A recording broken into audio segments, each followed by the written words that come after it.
Jmenuji se Ken Matson. Jsem profesorem vědeckých výpočtů na univerzitě v Upsale. Rád bych se zmínil o několika důležitých věcech, které si podle mého názoru zaslouží větší pozornost. Je to otázka infrazvuku. Větrné turbíny vytváří velké množství infrazvuku. Úřady a představitelé tohoto odvětví tvrdí, že je neškodný.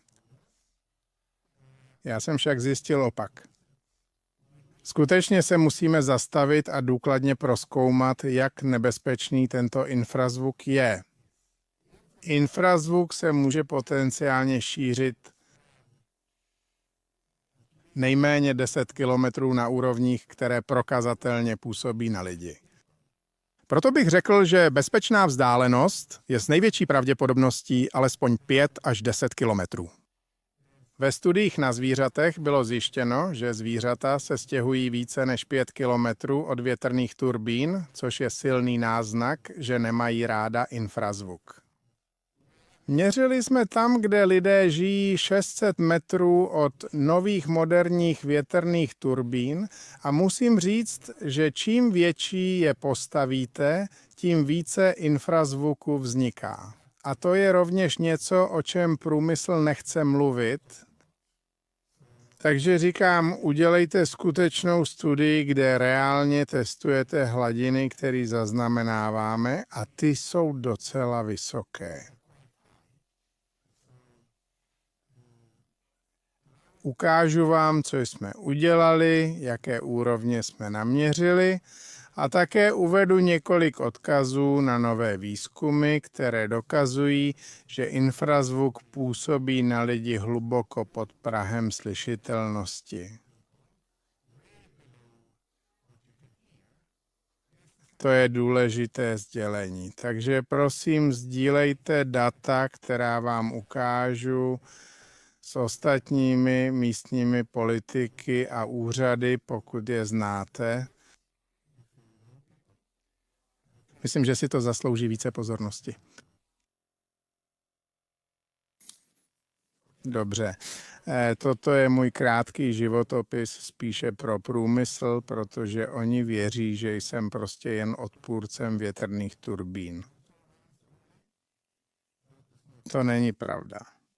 Zde uvádím, kde jsme pracoval od roku 2018. Jsem profesorem vědeckých výpočtů na univerzitě v Upsale. Doktorát jsem získal v Upsale.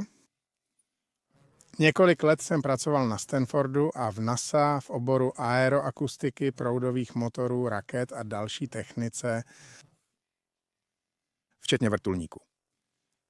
Pracoval jsem ve švédské agentuře pro obranný výzkum na podvodní akustice a metodách pro detekci ponorek například. A pak jsem pracoval 1 rok v jaderné elektrárně. Rozhodně nejsem proti ekologii, ale moje osobní zkušenost mě přiměla k stále negativnějšímu postoji k větrným turbínám. Takže je to založeno na faktech a ne na víře. Na základě svých osobních zkušeností mám k větrným turbínám čím dál tím negativnější postoj. Ve fyzice existuje mnoho vln. To je tedy to, na čem pracuji už 25 let. Jedná se o parciální diferenciální rovnice. První 2 Schrödingerova rovnice a Navier-Stokesova rovnice. Nová Nobelova cena za fyziku byla udělena za věci, které souvisí s prvními 2 rovnicemi.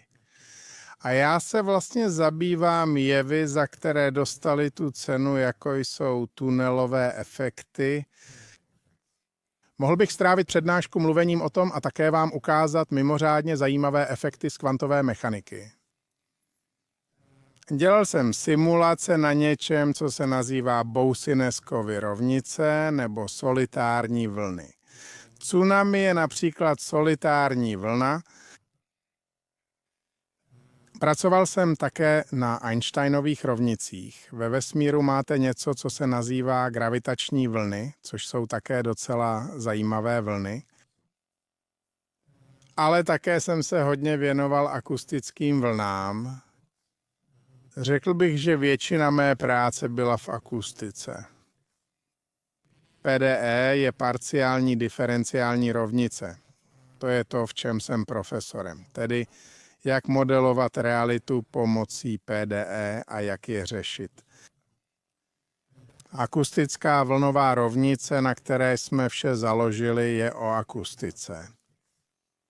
Takže pokud vás zajímá akustika, musíte řešit vlnovou rovnici. A to je to, co jsme dělali. Mají metodu nazvanou SPP-SAT. Je to metoda konečných diferencí. Nemusíte se tím zabývat. Začalo to v roce 1974 v Uppsale profesorem Heinzem Otto Kreisem. Pokračovalo to s doktorandem v Uppsale a pak druhým doktorandem v Uppsale 2004, a to jsem byl já, a publikovali jsme 40 článků o tom. Chci jen stručně zmínit, že je rozdíl mezi generováním zvuku a šířením zvuku. Generování zvuku je velmi, velmi složité. Musíte řešit něco, co se nazývá Navier-Stokesovy rovnice. Je to velmi, velmi obtížné. Pak máte šíření zvuku. Jakmile je generován, šíří se. To je mnohem jednodušší věc. Proto můžete použít akustickou vlnovou rovnici. Takže co děláme je, že předpokládáme, že známe zdroj, větrnou turbínu. Toto je, kolik zvuku generuje. Je to model. Pak můžeme simulovat, jak se šíří. To je to, co děláme. A klíčovým bodem zde je opravdu to, že jak generování zvuku, tak šíření zvuku je silně ovlivněno atmosférou. Ukážu vám několik příkladů. Takže jedna z největších lží z průmyslu je, že tyto turbíny nejsou tak hlučné, mají 105 dBA úrovně zvukového výkonu. Je to jako konstanta a to je velká lež. Není to konstanta. Může se lišit o více než 20 decibelů více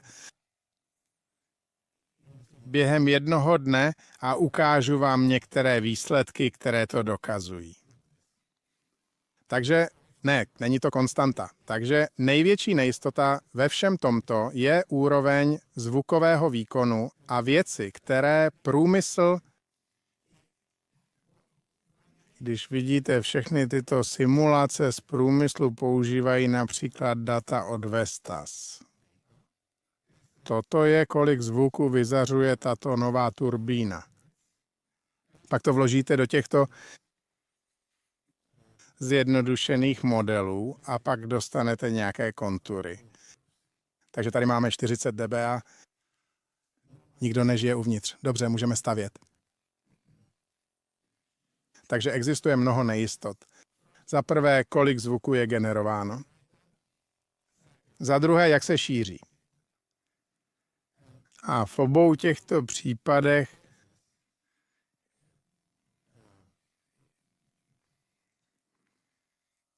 to nejsou opravdu spolehlivé výsledky a ukážu vám nějaké tvrzení. Takže toto je moje jen ilustrace, kterou vždy ukazuji svým studentům. Takže toto je sopka. Vlastně jsem dělal nějaký výzkum o sopkách a infrazvuku, takže to je vlastně spojeno s mým výzkumem.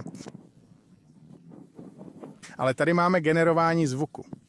Tady se generuje. Máme šíření zvuku v atmosféře. Takže jenom pro ilustraci generování a šíření. Tohle je jedna z hlavních motivací, která mě před 15 lety přivedla k práci. Hluk z dopravy. V té době jsem také pracoval ve švédské agentuře pro výzkum obrany a pracoval na metodách simulace podvodní akustiky. A pak jsme narazili na tyto velmi zjednodušené modely, jako je Nord-Tjugotusen, o kterém budu mluvit více. A chtěli jsme je otestovat, ale vůbec nefungovaly. Ve Švédsku to stojí přibližně 17 miliard ročně, pouze ve Švédsku, kvůli kardiovaskulárním onemocněním a snížené produktivitě, nemluvě o snížení cen domů a podobně. Ale pokud jde o hluk z větrných turbín, je ticho. Mají různá pravidla. Dobře. Tohle jsem ukázal švédské agentuře pro ochranu životního prostředí v roce 2012, kde jsme skutečně provedli pečlivou kontrolu zjednodušených modelů. Modrá čára zde je náš model, který můžeme dokázat, že je v tomto případě správný. Toto je referenční problém. Porovnali jsme to se 2 různými metodami parabolické rovnice, které byly publikovány zde v roce 2010 a dostali jsme docela podobné výsledky. Pak jsme to porovnali s něčím, co se nazývá metody sledování paprsků. Vysoce zjednodušené modely, které předpokládají, že zvuk je vysokofrekvenční 1000 Hz a chová se jako paprsky. Takže je to platné pouze pro vysokofrekvenční zvuk. A v tomto referenčním problému to byl vrtulník 50 Hz, takže je to nízkofrekvenční zvuk. Dole je topografie, takže je to jako nějaké malé kopce. A toto je něco, co se nazývá přenosová ztráta, kolik je zvuk snížen jako funkce vzdálenosti. Vidíte, že tyto metody sledování paprsků vůbec nefungují.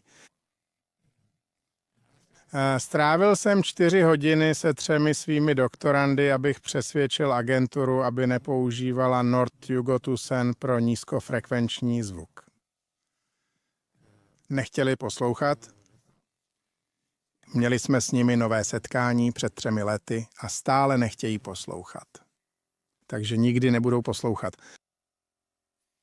Takže tohle je důkaz, že tato metoda North-Jugotusen, která je jednou z těchto metod, nefunguje.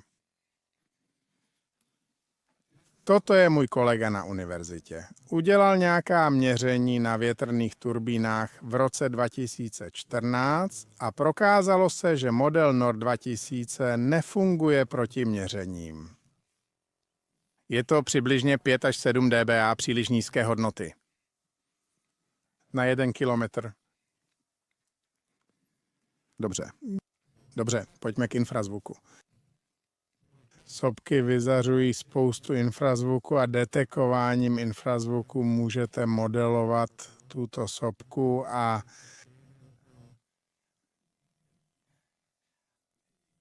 získat pocit, kdy vybuchne, jen posloucháním infrazvuku.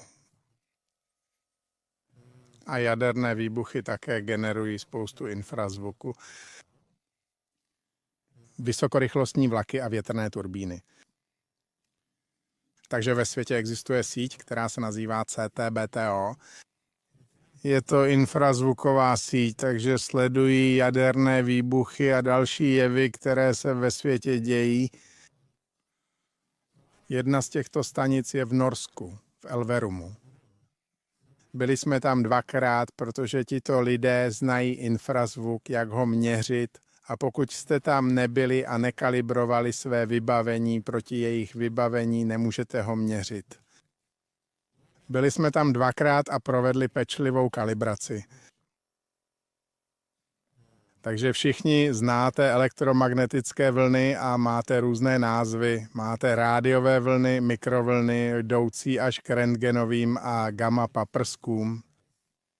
Takže to jsou elektromagnetické vlny s různými frekvencemi a viditelné spektrum je velmi úzké, co můžete vidět.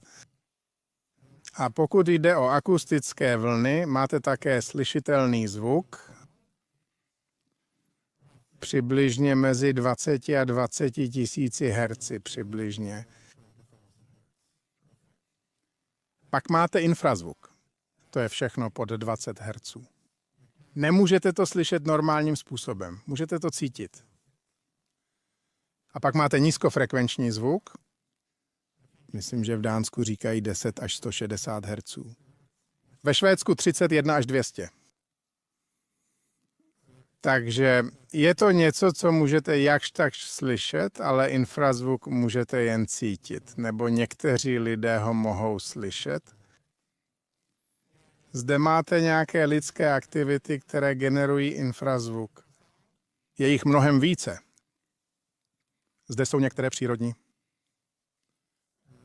Sopky už jsem zmínil, ale například tornáda nebo bouře generují spoustu infrazvuku nebo zemětřesení, meteorický výbuch, polární záře také vlastně. A pak máte některá zvířata, která s tím komunikují. Infrazvuk z větrných turbín je velmi odlišný od přírodního infrazvuku. Tak to vypadá. Tohle je tlak jako funkce času. Je to jako imploze. Takže pokaždé, když čepel projde kolem věže, dostanete implozi. Tak to vypadají ve spektru, takže je to jako malé exploze nebo imploze. Tohle není to, jak vypadá přírodní infrazvuk, vůbec ne. Nemůžete slyšet infrazvuk z větrných turbín, ale to neznamená, že ho nemůžete vnímat. Kdybyste mohli, bylo by to jako kapající kohoutek, se kterým nemůžete spát, na rozdíl od zvuku oceánu, který vás nutí spát s otevřenými okny. Myslím, že to je velmi pěkné přirovnání. Nevím anglické slovo pro to, ale... Ano. A pak to bylo opravdu pěkné video na YouTube, které přišlo před několika lety. Infrazvuk způsobený průmyslovými větrnými turbínami. A mnoho lidí, kteří udělali hodně věcí v této oblasti, je v tomto videu. Dobře, takže tohle jsou některé otázky, které dostávám. Například, jak se generuje infrazvuk, jak daleko může cestovat, kolik se ztrácí do země a atmosféry, to vám ukážu. Interakce, jak proniká do budov a ovlivňuje lidi. A pak, jak důležitá je atmosféra pro šíření, ale také pro generování zvuků. Pokud chcete odpovědět na tyto otázky, opravdu potřebujete simulovat to extrémně přesně. A to je přesně to, co jsme udělali. Takže řešení je něco, co nazýváme SoundSim 360. Je to jen software, který je velmi přesný a který může řešit mnoho problémů v akustice. Je to opravdu 25 let výzkumu v tomto, takže to není něco triviálního, co můžete použít AI k vývoji. Je to opravdu skutečná fyzika v tom. Dobře, takže tohle jsou některé z výzev ve výzkumu a regulaci infrazvuku, včetně nízkofrekvenčního zvuku. Není to jen infrazvuk. Takže největší, myslím, je neochota průmyslu a úřadu přijmout výzkum, který už existuje. Vůbec neposlouchají. A co mě opravdu rozčiluje, je, že stále používají tuto míru dBA pro nízkofrekvenční zvuk. Vysvětlím, co to je na několika dalších snímcích. A pak závislost na Nord 2000 a v Dánsku používají něco ještě jednoduššího, jako je dánský model. To je jen logaritmický zákon. Podobné máte ve Švédsku, ale tam se to nazývá Naturvårdsverkets beräkningsmodel. Takže je to ISO model. Je to logaritmický zákon s mnoha parametry. Nord 2000 je založen na sledování paprsků s mnoha parametry. A můžete je ladit. V závislosti na tom, kdo tento program provozuje, můžete ho ladit. Můžete s ním dosáhnout čehokoliv, co chcete. Je velmi závislý na uživateli a úřad také tvrdí, že nemůžete měřit infrazvuk. Nemůžete měřit zvuk, tomu nevěříme. Věří pouze simulacím Nord 2000. a nedostatek výzkumu v této oblasti. Opravdu nedostatek výzkumníků. Ale tohle je z konferenčního příspěvku, kde skutečně šli pro 2 megawattové turbíny docela blízko k domu, přibližně 650 metrů. A tato osoba si na to stěžovala a úřady samozřejmě nechtějí poslouchat. Ne, je to daleko za limity, takže je to v pořádku. Takže Thomas a Bertil provedli dlouhodobé měření. Nejprve chtěli zjistit, jaký je hluk na pozadí, když turbíny nejsou zapnuté. Dobře, je to mezi 35 a 30 dBA. Přibližně. A takže tohle to je 2týdenní měření, takže nevím, jestli to vidíte, ale pokud sledujete tuto zelenou čáru, to je variace dBA. 2 týdny. Tohle je zákonný limit, 40. Téměř po celou dobu je to mnohem vyšší. Takže tady nahoře je to 60. Takže vidíte variaci, jak se úrovně zvuku mění s časem. A tohle je legitimní měření. A protože jim bylo dovoleno to postavit, NORD 2000 musel říct, že je to hluboko pod 40, ale nikdy to není pod 40. No tady tohle je od 8. ledna do 6. hodiny večer v Lagerstorpu.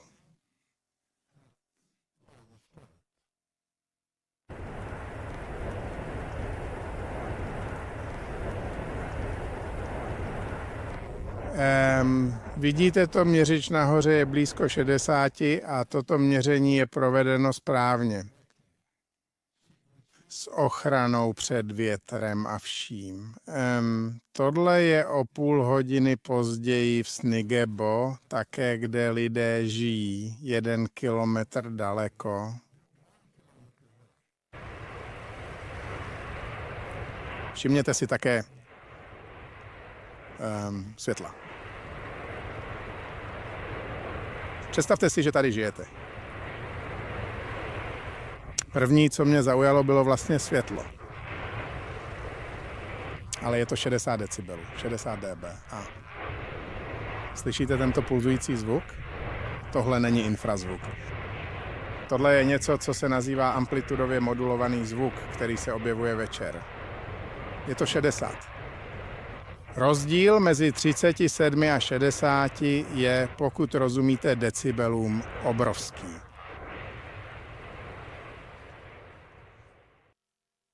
Dobře, takže tohle je simulace, kterou jsme provedli na základě měření. Takže NORD 2000 tady dal 37,6 na těchto 2 místech. Pokud to vložíme do našeho softwaru a použijeme skutečnou atmosféru v ten přesný čas, abychom přizpůsobili data, úroveň zvukového výkonu musela být 128 decibelů, ne 106, aby odpovídala datům. Atmosféra má vliv na šíření, ale ne tak velký. Může vám dát 5 decibelů, ale ne 25. Zbytek pochází ze zdroje. Takže tyto turbíny nevytvářejí 106 v té době. Je to 128. A on provedl nějaká měření dříve ten den, pak to bylo jako 42, 43 ten samý den. Takže se to může během dne hodně lišit. Dobře, to stačí. Takže tohle je budova, kde sedíme. Sedím tady. Tohle je Angstrom, Uppsalská univerzita. V srpnu jsme tu měli rockový koncert, takže jsme to chtěli simulovat. Tohle je 50 Hz. Takže chci jen zmínit fyziku tady. Pokud to chcete simulovat, musíte to opravdu simulovat správně, včetně budov, země, atmosféry. A máte něco, co se nazývá difrakce. Nízkofrekvenční zvuk se ohýbá kolem rohu. Také se ohýbá v atmosféře. Pokud to nedostanete do modelu, nemůžete to simulovat. Dobře. Provedli jsme srovnání s Nord 2000. Ve Švédsku se právě rozhodli použít Nord 2000 pro všechno. Takže tohle je 31 Hz. A tady vidíte úrovně zvuku. Černé jsou budovy, takže tohle je zvuk 2 metry pod zemí nebo nad zemí. Všimněte si rozdílu tady a tady. Takže Nord 2000 nemá tuto difrakci. Tohle je při 63 Hz stále nízkofrekvenční zvuk. Takže tato metoda sledování paprsku je tady úplně mimo. Tohle je rozdíl. SoundSim minus Nord 2000. Červená znamená více než 30 decibelů špatně, příliš málo. Modrá je 20. Takže tady vidíte efekt použití zbytečné metody. Samozřejmě blízko větrných turbín nemáte tolik domů, ale tady je to zjevnější, proč to nefunguje. Dobře, tohle je uvnitř, 200 Hz, 50 Hz. Vidíte, že 50 Hz se šíří skrz stěny, skrz otvory uvnitř. Takže tohle je patro, kde sedíme v budově. Dobře, tady jsme umístili zdroj ven. 1 Hz, 100 Hz. Takže 1 Hz je velmi relevantní, pokud jde o větrné turbíny. Tohle je ztráta přenosu, kolik zvuku je odstraněno. Tyto stěny, tady je nevidíte. Infrazvuk prostě prochází. Proti tomu není žádné stínění.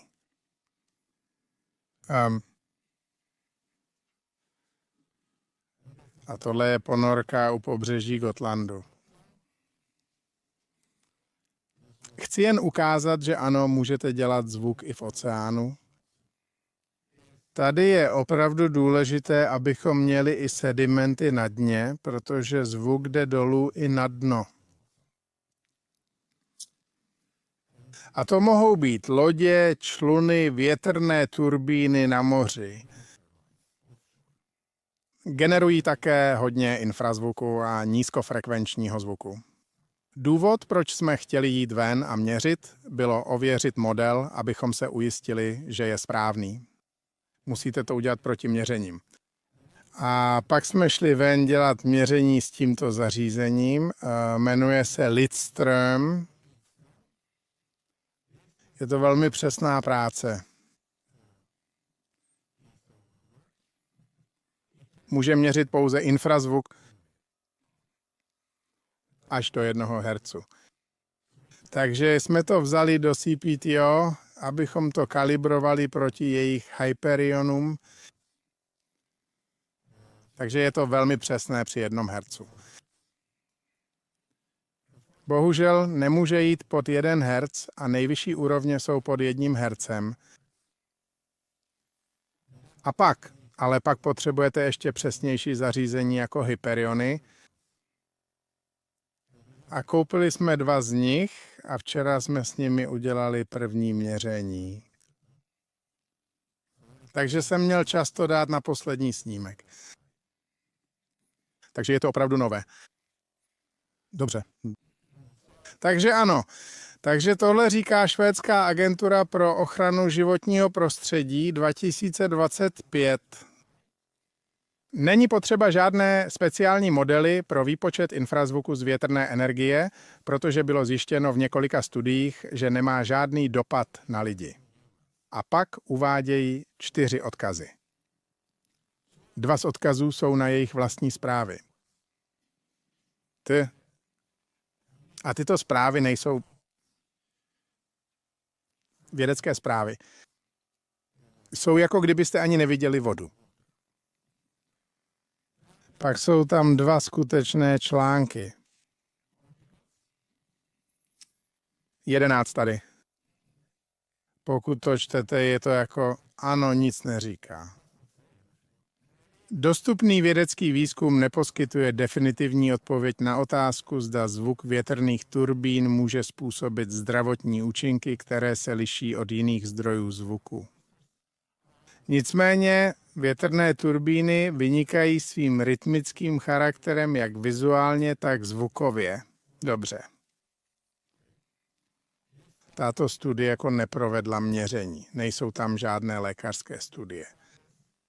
Jen prochází staré studie. Pak je tu tato finská studie, kterou rádi ukazují, že to je důkaz, že zvuk je neškodný. Dobře, co dělají?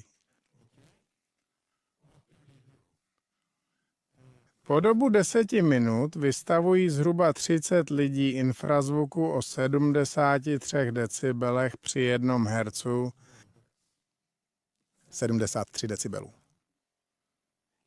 Celkem, pokud to všechno sečtete, je to 90 decibelů po dobu 10 minut. A Håkan nebyl do této studie pozván. Tady je několik dalších odkazů, které jsem našel, ale nechám to na Håkanovi. Ale zajímavé studie už z roku 1985, kde skutečně prováděli testy na lidech, takže zjistili, že 95 decibelů infrazvuku, to tlak. Pak jsou tu nové studie, které ukazují, že mezi 80 a 90 decibely mozek to zachytí, i když to neslyšíte. Takže to jsou opravdu zajímavé studie.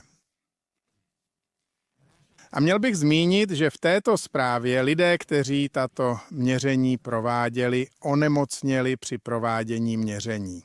Opravdu onemocněli. A to samé se stává mně a Kourošovi, když jdeme ven. To je důvod, proč tady stojím. Pokaždé, když jdu měřit infrazvuk, onemocním. Den poté dostanu strašnou migrénu a pak nemohu několik dní spát. To je důvod, proč jsem začal přemýšlet, no dobře, někteří lidé říkají, že infrazvuk může být nebezpečný nebo ovlivňovat lidi. A pak jsem našel tento článek od Håkana, pak jsem kontaktoval Håkana a pak jsem začal hledat v literatuře. A pokaždé, když jdu měřit, stane se to samé. Takže pro mě to není náboženství.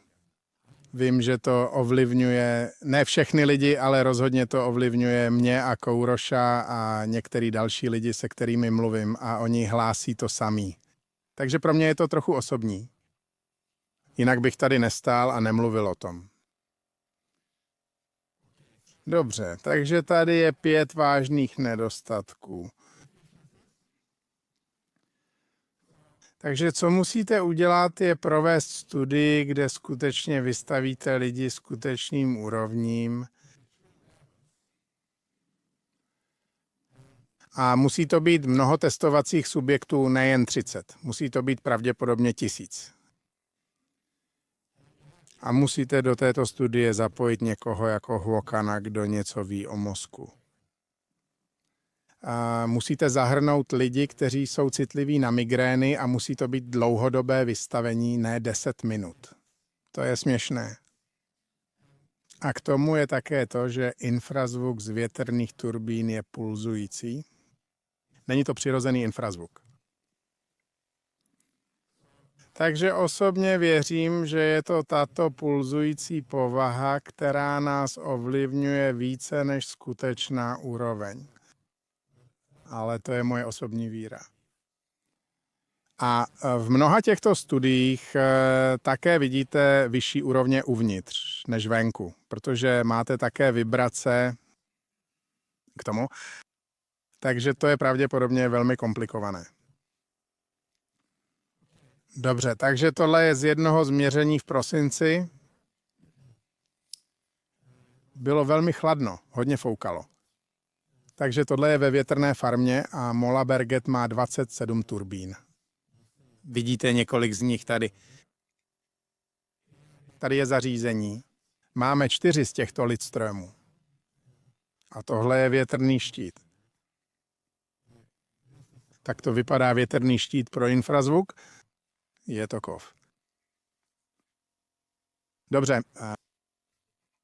Tohle je změření, které jsme provedli v říjnu minulého roku.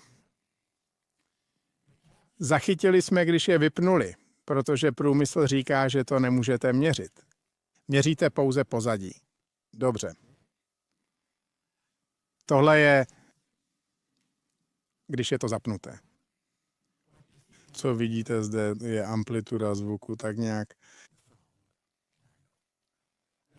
Pak je vypnou. A tohle je, když jsou vypnuté. Zapnuto, vypnuto ve stejném záznamu. Tohle jsou úrovně decibelů zapnuto a vypnuto. Takže ano, je to větrná turbína, která generuje infrazvuk. Ale ano, máte 78 decibelů při 1 Hz jen z větru. A ve finské studii testovali 73. Je to 99 při 1 Hz, když jsou zapnuté. Takže je to velký rozdíl. Je to 20 decibelů. Takže ano. Takže ano, infrazvuk je způsoben větrnými turbínami, ale máte také infrazvuk z větru, ale je mnohem nižší, mnohem nižší. Dobře.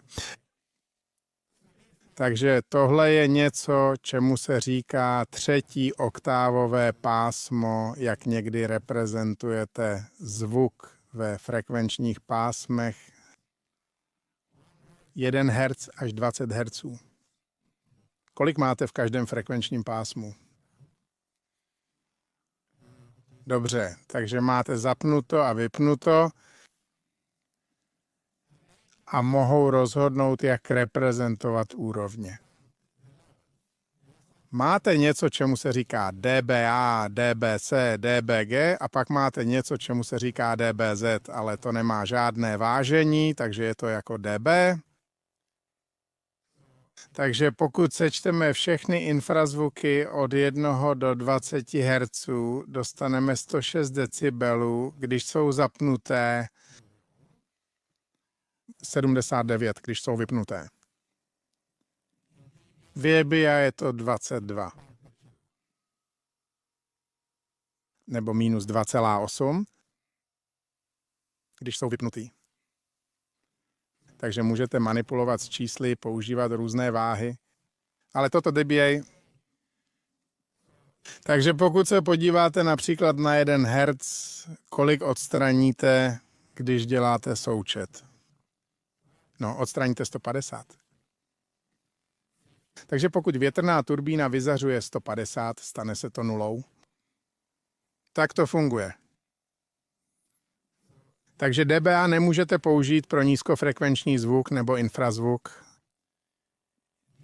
dBc také není moc dobré. dBg se často používá, ale ano, také není dobré. Pro opravdu nízký infrazvuk je to k ničemu. Neříká to moc. Takže ano, nepoužívejte to. Takže tohle je změření, první měření, které jsme udělali na Målarberget. Takže tohle je naměřená hodnota. Tohle jsou 2 místa, kde jsme prováděli měření. Naměřeno, vypočítáno. Takže odchylka zde mezi tím, co měříme a co simulujeme, je zhruba 2 decibely. Tady. Tady máte obyvatele. Mluvil jsem s ním, necítí se moc dobře a je velmi naštvaný. Tady má zhruba 95 decibelů při 1 hercu. Takže všechno zde je při 1 hercu.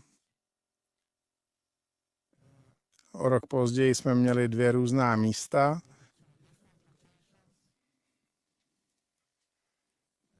Naměřeno, vypočítáno. Takže zde je odchylka zhruba 1 decibel, takže bych řekl, že je to docela dobré. Na základě toho, že zde jsou nějaké nejistoty. Dobře.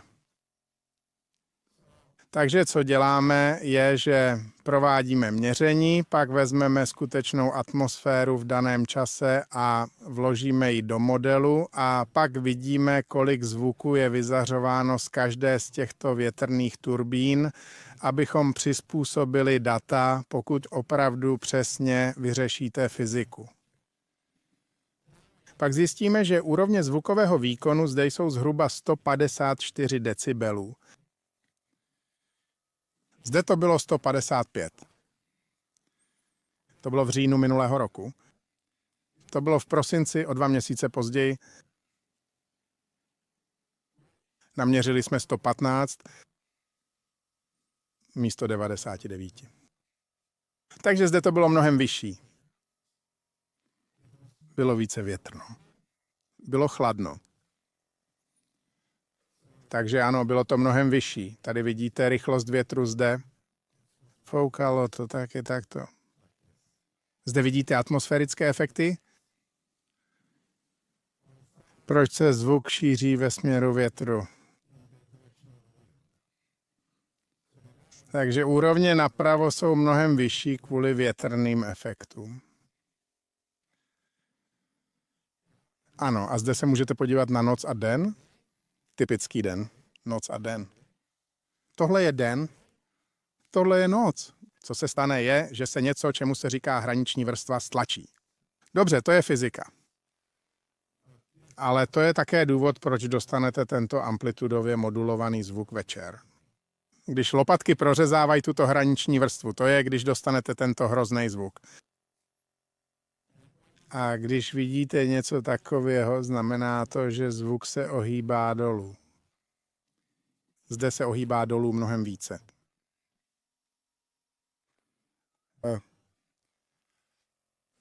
Takže zde je jen efekt. Zde vidíte 1 Hz, 5 Hz, 50, 500 Hz.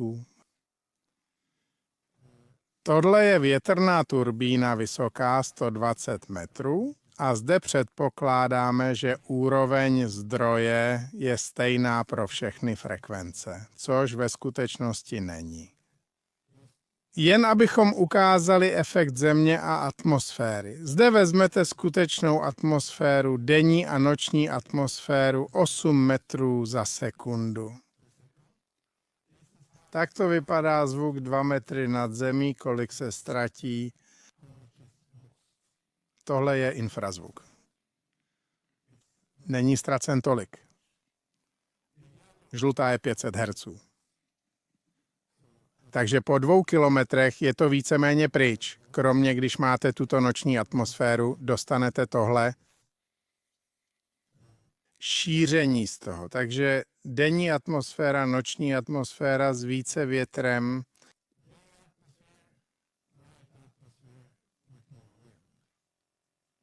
Stává se to docela odlišné, jak se zvuk šíří a kolik je tlumen.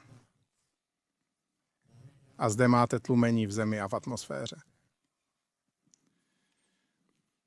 Tak to vypadá zvuk, pokud uděláte řez.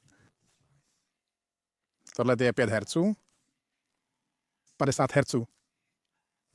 Takže v noci se zvuk odráží. Odráží se zde. Ale je také tlumen Zemí a atmosférou a vyšší frekvence jsou hodně tlumeny. Infrazvuk vůbec ne. Takže tohle je na místě zvaném Oseda. Tady žije Kenneth. Má neustále strašné migrény. Nemůže se tam hýbat. Nemůže tam žít. Požádal nás, abychom ho navštívili a provedli měření, ale průmysl odmítl spolupracovat. To byla zajímavá epizoda, ale provedli jsme pro něj simulace. Tohle je typický den, typická noc, 8 metrů za sekundu a mají stejné větrné turbíny jako v Målarberget, takže jsme mohli použít tyto úrovně zvukového výkonu. Tohle je to, co dostanete. A tady nahoře u B máte Åseda. Je to vlastně docela velké město. Takže na všech těchto místech máme menší města. A tohle jsou úrovně infrazvuku na těchto místech. Takže vidíte, že Kenneth má tady 99 decibelů. Tohle je, kdyby foukalo jenom 1 metr za sekundu, pak se to nešíří tak daleko ve srovnání s 8 metry za sekundu. Je to stejná úroveň zvukového výkonu, ale úroveň zvukového výkonu sama o sobě také závisí na atmosféře, ale průmysl to nikdy neuzná. Takže když fouká více, šíří se to dál, ale úroveň je také mnohem vyšší. Dobře, takže poslední snímek je z Lerviku, kde žije Kjellåke. Tohle je z jeho domu. To jsou docela velké turbíny. Listy mají 85 metrů, 6 MW. Má jich 7. Tohle bylo minulý rok v květnu. Zaznamenali jsme 105 decibelů, kde žije. Tohle je, jak to vypadá, pokud to simulujeme. Tohle je o několik měsíců později. Bylo jiné počasí. Tehdy to bylo jen 97.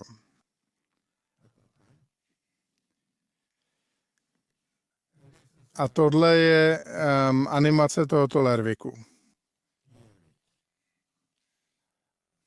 Takže tohle jsme udělali jenom proto, abychom to ukázali politikům, protože mají rádi, když něco vypadá hezky. Je to stejná simulace. Vypadá to hezčí. Takže tohle je velká simulace, jak se infrazvuk šíří. Tady. A poslední snímek jsem přidal těsně předtím, než jsem sem přišel. Dostal jsem ho vlastně před 2 hodinami. Takže jsme včera provedli měření s novým vybavením, které jsme koupili. Takže jsme koupili Hyperiony, které používá CTBTO. Takže jsme tam jeli v červenci, abychom je kalibrovali, takže včera jsme provedli první nahrávání s nimi, protože problém s tímto Lidströmem je, že nemůže jít pod 1 Hz a nejvyšší úroveň je pod 1 Hz. Tohle je to, co jsme dostali. Promiňte, tohle je od Leifa. On neví, jak vytvořit hezké grafy, ale žlutá je Lidström. Podívejte se tady, je to na 1 hercu, pak to klesá. Ostatní čáry jsou Hyperiony. Takže nejvyšší úroveň je na 0,63 Hz frekvence průchodu listu. Je to zhruba 128 decibelů. Na této frekvenci. Tohle je zhruba 1,5 kilometru daleko. Ale měl bych říct, že je tam asi 60 větrných turbín blízko této oblasti. Ale tohle jsou předběžné výsledky, ale přesto nejvyšší úrovně jsou pod 1 hercem. Takže samozřejmě potřebujeme více ověření tohoto. Ale o kolik vyšší to je, opravdu nevíme. ale tohle je náznak, že to může být docela vysoké. Vlastně, takže o tom uslyšíte více později. Takže vám moc děkuji za poslech.